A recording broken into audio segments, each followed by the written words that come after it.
नमस्कार विद्यार्थी मित्रांनो, स्वागत आहे तुमचं आजच्या नवीन व्हिडिओमध्ये। तर आज आपण 19 जुलै 2024 च्या चालू घडामोडी पाहणार आहोत। ठीक आहे, तर यामध्ये आपण खूप महत्त्वाचे काही 10 प्रश्न पाहणार आहोत मित्रांनो, आणि त्या 10 प्रश्नांची महत्त्वाची माहिती देखील पाहणार आहोत। आणि मित्रांनो, महत्त्वाची गोष्ट झाली तर या व्हिडिओची PDF जर तुम्हाला हवी असेल ना, तर व्हिडिओच्या डिस्क्रिप्शन बॉक्समध्ये तुम्हाला PDF दिलेली आहे। आपल्या टेलिग्राम चॅनलची लिंक आहे त्या ठिकाणी, आणि टेलिग्राम चॅनलवर सर्व व्हिडिओच्या PDF अगदी फ्रीमध्ये अवेलेबल आहेत, लक्षात ठेवा।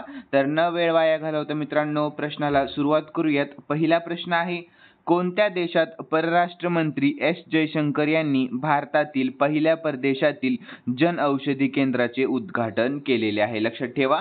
तर याचे योग्य उत्तर राहील मित्रांनो ऑप्शन सी, मॉरिशस। लक्षात ठेवा, ऑप्शन सी, मॉरिशस। ठीक आहे मित्रांनो, यातील महत्त्वाची माहिती पाहून घेऊयात। जयशंकर मॉरिशसचे पंतप्रधान प्रविंद कुमार जुगनाथ यांच्या समवेत भारतात बनलेली औषधे देण्याच्या भारताच्या वचनबद्धतेचा भाग म्हणून जन औषधी केंद्राचे उद्घाटन केले। लक्षात ठेवा। पुढील पॉइंट राहील, या भेटी दरम्यान ग्रँड बॉईज येथील मेडिक्लिनिकचे उद्घाटनही करण्यात आले, जे आरोग्य सेवेतील भारत मॉरिशस संबंध मजबूत करण्याचे प्रतीक आहे। लक्षात ठेवा। यानंतर मॉरिशस विषयी माहिती पाहून घेऊयात मित्रांनो आपण। मॉरिशस हा हिंदी महासागरातील एक द्वीप समूह आहे, लक्षात ठेवा, जो आफ्रिकेच्या पूर्व किनाऱ्याजवळ आहे। हा एक आफ्रिकन देश आहे, लक्षात ठेवा। या ठिकाणी मॉरिशस आहे, लक्षात ठेवा मित्रांनो, पाहू शकता। आणि देशातील सुमारे 2/3 लोकसंख्या भारतीय वंशाची आहे, लक्षात ठेवा। ब्रिटिशांनी त्यांना ऊसाच्या शेतात काम करण्यासाठी मॉरिशसमध्ये आणले होते, लक्षात ठेवा मित्रांनो। तर मॉरिशसची निम्मी लोकसंख्या ही हिंदू आहे। ठीक आहे, तर राजधानी आहे पोर्ट लुईस, चलन आहे मॉरिशस रुपया, आणि पंतप्रधान आहे प्रविंद कुमार जगन्नाथ, लक्षात ठेवा। यानंतर प्रश्न दुसरा पाहून घेऊयात मित्रांनो आपण। नुकतीच महिला आशियाई कप T20 स्पर्धा कोठे झाली आहे? लक्षात ठेवा। तर याचे योग्य उत्तर राहील ऑप्शन बी, श्रीलंकामध्ये। लक्षात ठेवा, ऑप्शन बी, श्रीलंकामध्ये। तर याविषयी महत्त्वाची माहिती देखील पाहून घेऊयात। क्रिकेटमध्ये महिला आशियाई चषक T20 स्पर्धेची सुरुवात श्रीलंकेत डंबुला येथे झालेली आहे। तर स्पर्धेचे सर्व सामने रंगेली डंबुला आंतरराष्ट्रीय स्टेडियमवर खेळले जातील। स्पर्धेचा सलामीचा सामना संयुक्त अरब अमिराती आणि नेपाळ यांच्यात होणार आहे, लक्षात ठेवा। तर गट अ आहे भारत, पाकिस्तान, नेपाळ, संयुक्त अरब अमिराती, लक्षात ठेवा। आणि गट ब मध्ये येतात श्रीलंका, बांगलादेश, थायलंड आणि मलेशिया, लक्षात ठेवा मित्रांनो। तर यानंतर मित्रांनो आपण श्रीलंकेविषयी महत्त्वाची माहिती पाहून घेऊयात। तर राजधानी आहे कोलंबो, श्री जयवर्धने पुरा कोट्टे, आणि चलन आहे श्रीलंकन रुपया, लक्षात ठेवा मित्रांनो। आणि अध्यक्ष आहेत सध्याचे रानिल विक्रम सिंघे, आणि सध्याचे राष्ट्रपती आहेत दिनेश गुणवर्धने, लक्षात ठेवा। प्रश्न आहे तिसरा, कोणता देश 35 युरोपीय देशांसाठी व्हिसा मुक्त धोरण लागू करेल? लक्षात ठेवा। तर याचे योग्य उत्तर राहील ऑप्शन ए, बेलारूस, लक्षात ठेवा, ऑप्शन ए, बेलारूस। तर यानंतर महत्त्वाची माहिती देखील पाहून घेऊयात। बेलारूसचे परराष्ट्र मंत्रालय 35 युरोपीय देशांसाठी व्हिसा मुक्त धोरण सुरू करणार आहे, लक्षात ठेवा। तर युरोपियन युनियन आणि ब्रिटनच्या सदस्यांसह 35 देशांचे नागरिक व्हिसाशिवाय बेलारूसमध्ये 30 दिवसांपर्यंत राहू शकतात। तर बेलारूसचे अध्यक्ष अलेक्झांडर लुकाशेन्को व्हिसाशिवाय रस्ता आणि रेल्वे चेकपॉइंटद्वारे बेलारूसमध्ये तात्पुरते प्रवेश करणाऱ्या आणि राहणाऱ्या युरोपियन देशांच्या नागरिकांना समर्थन देतात, लक्षात ठेवा।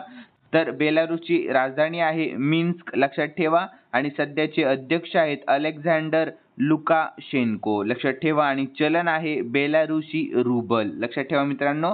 तर यानंतर पुढील प्रश्न चौथा पाहून घेऊयात। कोणत्या राज्याने अलीकडेच पोलीस भरतीमध्ये अग्निशमन सैनिकांना 10% आरक्षण देण्याची घोषणा केलेली आहे? किती टक्के? 10%। तर याचे योग्य उत्तर राहील ऑप्शन ए, हरियाणा, लक्षात ठेवा, हरियाणा। तर यानंतर महत्त्वाची माहिती देखील पाहून घेऊयात। हरियाणा राज्य सरकारने अलीकडेच मायनिंग गार्ड पोलीस भरतीमध्ये अग्निवीराला 10% आरक्षण देण्याची घोषणा केलेली आहे।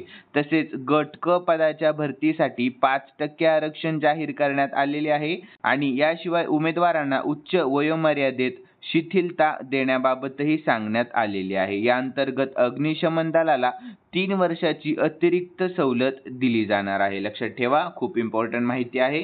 तर यानंतर हरियाणा विषयी महत्त्वाची माहिती पाहून घेऊयात। तर राजधानी आहे चंदीगड, आणि मुख्यमंत्री आहेत नायब सिंग सैनी, सध्याचे राज्यपाल आहेत बंडारू दत्तात्रेय आणि राष्ट्रीय उद्यान पाहून घेऊयात सुलतानपूर आणि कालेसर. लक्षात ठेवा मित्रांनो. तर यानंतर पुढील प्रश्न पाहून घेऊयात. प्रश्न आहे 5वा.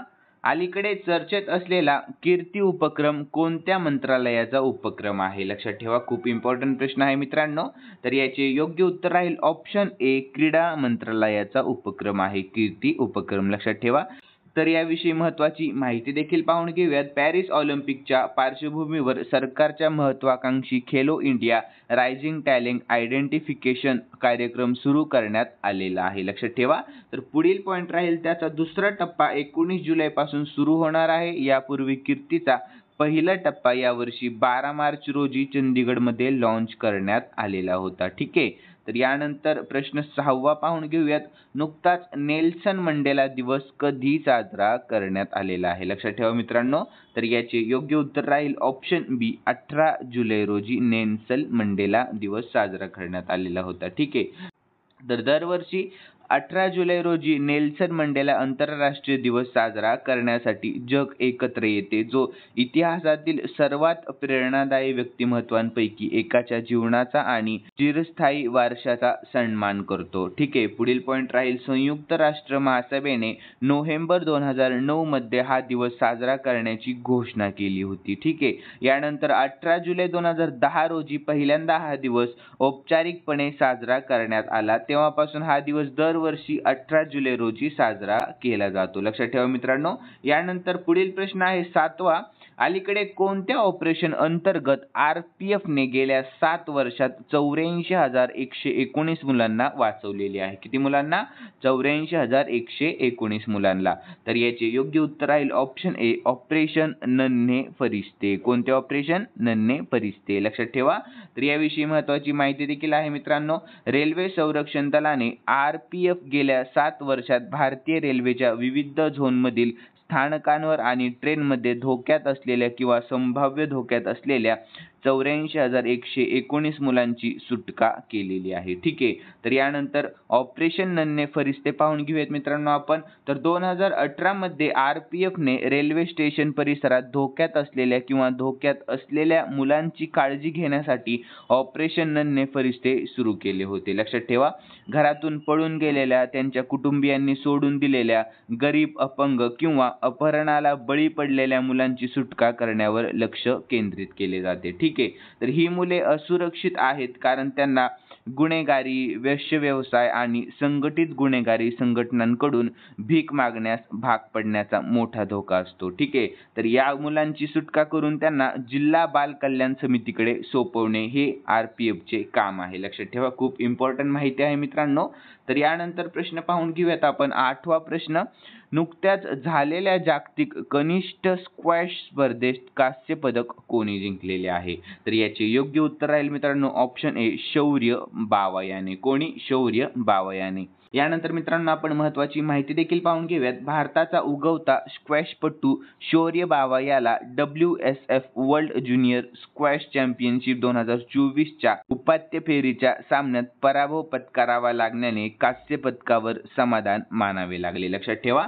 हा सामना 17 जुलै 2024 रोजी अमेरिकेतील टेक्सासमधील ह्यूस्टन येथे खेळला गेलेला आहे. लक्षात ठेवा. तर जागतिक ज्युनियर स्क्वॅश चॅम्पियनशिप मध्ये भारतीय पुरुष खेळाडूने जिंकलेले हे दुसरे पदक आहे. लक्षात ठेवा. तर यानंतर प्रश्न 9वा पाहून घेऊयात मित्रांनो. खूप इम्पॉर्टंट प्रश्न आहे.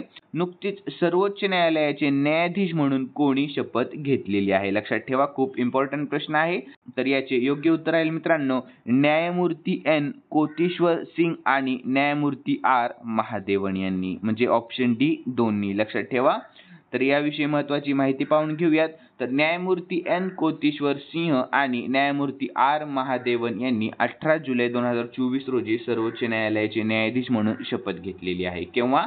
18 जुलै रोजी. तर भारताचे सरन्यायाधीश न्यायमूर्ती DY चंद्रचूड यांनी नवी दिल्लीतील सर्वोच्च न्यायालयाच्या संकुलात एक समारंभात दोन्ही न्यायाधीशांना पदाची शपथ दिलेली आहे. तर दोन्ही न्यायाधीशांच्या शपथविधीमुळे भारताच्या सरन्यायाधीशांसह सर्वोच्च न्यायालयातील एकूण न्यायाधीशांची संख्या 34 झालेली आहे. किती? 34 झालेली आहे. तर सरन्यायाधीशांसह सर्वोच्च न्यायालयातील न्यायाधीशांची एकूण कमाल संख्या 34 असू शकते. ठीक आहे. प्रश्न आहे 10वा मित्रांनो, तर 100 दशलक्ष म्हणजे 100 मिलियन पेक्षा जास्त फॉलोअर्ससह ट्विटरवर सर्वाधिक फॉलो केला जाणारा जागतिक नेता कोण बनलेला आहे? लक्षात ठेवा. तर याचे योग्य उत्तर राहील ऑप्शन ए नरेंद्र मोदी. लक्षात ठेवा मित्रांनो, ऑप्शन ए नरेंद्र मोदी. तर मित्रांनो, खालील प्रश्न स्पेशली तुमच्यासाठी ठेवण्यात आलेला आहे आणि हा मित्रांनो प्रश्न कालच्या चालू घडामोडींमधून घेतलेला आहे आपण. आणि जर तुम्ही कालचा व्हिडिओ पाहिला नसेल ना, तर हा व्हिडिओ कंप्लीट झाल्यावर ताबडतोब कालचा व्हिडिओ पाहून घ्या. तर चला मित्रांनो, प्रश्नाकडे वळूयात. तर अलीकडेच नीती आयोगाची पुनर्रचना करण्यात आलेली आहे, त्याचे उपाध्यक्ष कोण आहेत मित्रांनो? तर याचे योग्य उत्तर तुम्हाला कमेंट बॉक्समध्ये द्यायचे आहे. आणि जर आजचा व्हिडिओ जर तुम्हाला आवडला असेल ना, नक्कीच व्हिडिओला लाईक करा आणि सबस्क्राईब करायला अजिबात विसरू नका. चला मित्रांनो, भेटूया नवीन व्हिडिओमध्ये. धन्यवाद.